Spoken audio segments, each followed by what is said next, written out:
Kanalımdan ve mutfağımdan herkese merhabalar. İlginç yapımı ile sizlere kolay pizza tarifi vermek istiyorum. Hiç hamur yoğurma derdi olmadan tavada kısa sürede hazırlayabileceğiniz evinizdeki malzemelerle şahane bir pizza tarifidir. Tarifi mutlaka tarif defterinize eklemenizi tavsiye ederim.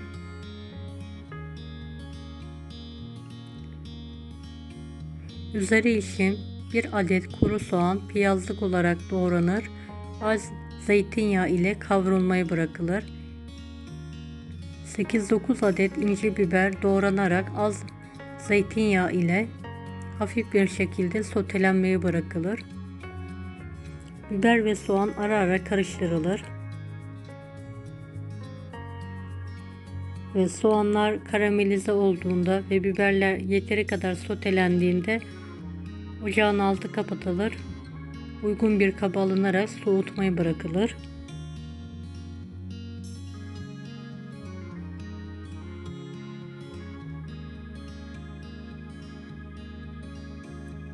Hamuru için 4 su bardağı un uygun bir kaba alınır.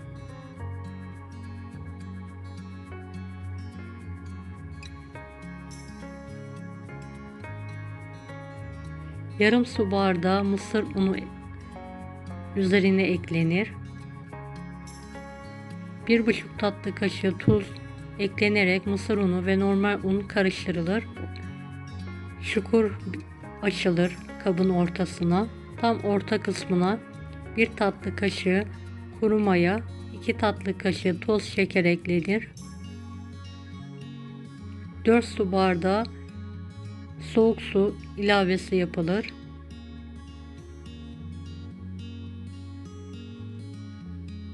Çeyrek su bardağı sıvı yağ eklenerek tüm malzemeler pürüzsüz olana kadar karıştırılır.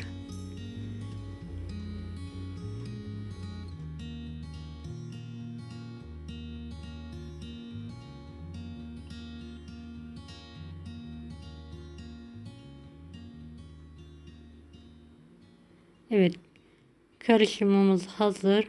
Üzerini kapatalım. Bir 10 dakika mayalanmaya bırakalım.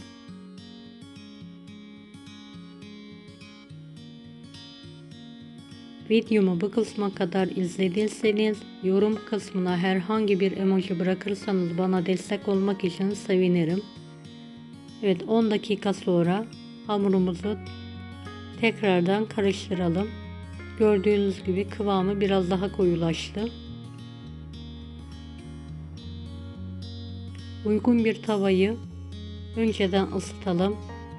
İlk pişirmede tavamızı çok az yağ ile yağlayalım. Hamurumuzdan 2 kepçe olacak şekilde dökerek tavamıza yayalım.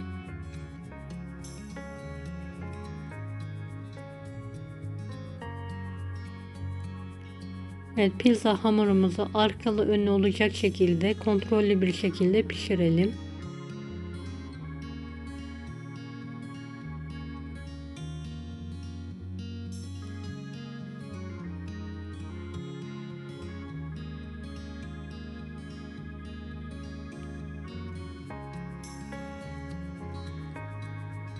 Evet, ocağın altını kısık ayara getirelim. Üzerine yeteri kadar ketçap sürelim. Veya domates suyu da sürebilirsiniz.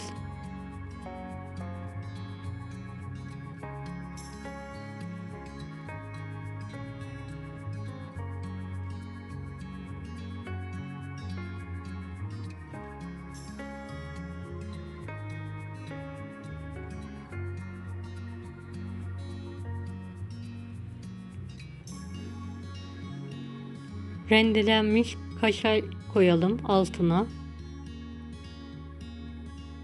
Karamelize yaptığımız soğanlardan bir miktar üzerine ara ara koyalım.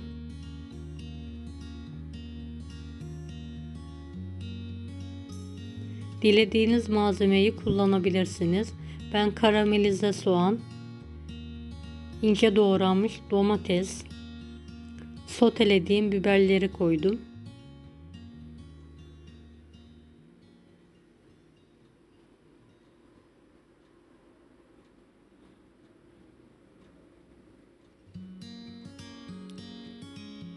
Biraz da mısır ekledim.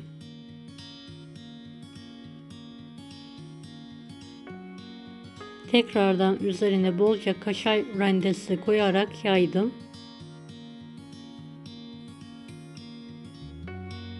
Dilerseniz bu aşamada kekik serpebilirsiniz.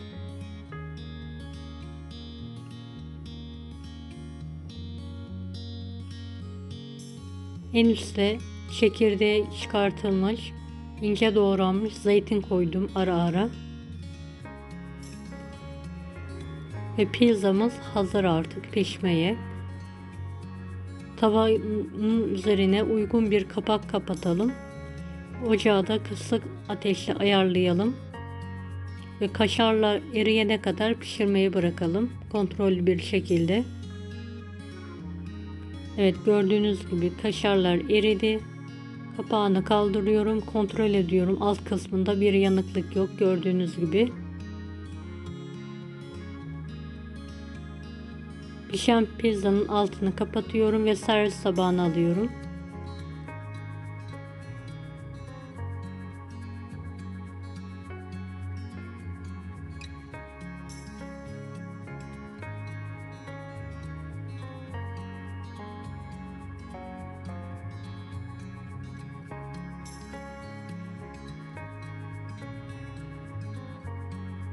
Evet, dilimleyerek servis yapabilirsiniz. Çok lezzetli bir pizza tarifidir. Denemenizi tavsiye ederim. Kalan hamurları aynı teknikle tavaya dökerek pişirmeye devam ediyorum ben.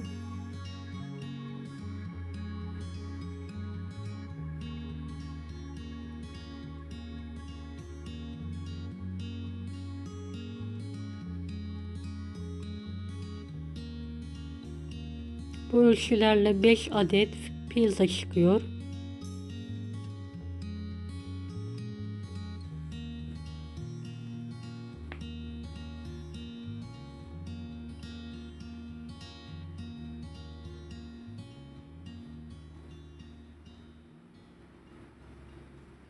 Evet, pizza hamurlarının hepsini pişirerek hazırladım ve üzerlerini hazırlayarak kenarda pişirmeye bırakacağım. Dilediğiniz malzemeyi kullanabilirsiniz bu aşamadan sonra. Ben evimde bulunan malzemeleri kullanarak hazırladım pizzamı.